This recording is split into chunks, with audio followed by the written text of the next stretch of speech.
రేపు రాత్రి 9 గంటలకు వృషభ రాశి వారికి ఒక ఫోన్ కాల్ వస్తుంది. పెద్దవారి నుంచి అయినా లేదా దగ్గర బంధువుల నుంచి అయినా రావచ్చు. సహాయం కోరి చేసిన ఫోన్ కాల్ ని తిరస్కరించవద్దు. వారి అనారోగ్య సమస్యలకు మీరు చేదోడు వాదోడుగా ఉండండి. కొంచెం ఇది ఎక్కువగా ఆందోళన కలిగించే విషయం అవుతుంది, తస్మాత్ జాగ్రత్త.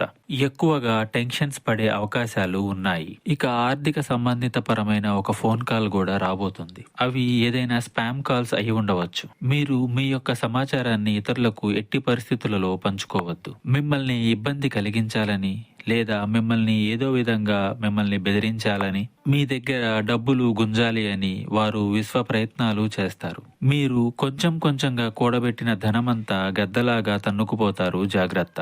మీకు ఎటువంటి జ్యోతిష్య సమస్యలున్నా ఈ నెంబర్కు కాల్ చేయండి. భార్యాభర్తల సమస్యలు, సంతాన సమస్యలు, స్త్రీ పురుష వశీకరణం మరియు ఆర్థిక సమస్యలు, ఎటువంటి సమస్యలకైనా పరిష్కారం చూపబడును. గుప్త నిధులు తీయబడును. నమ్మకంతో కాల్ చేయండి. 3 రోజుల్లోనే పరిష్కారం చూపబడును.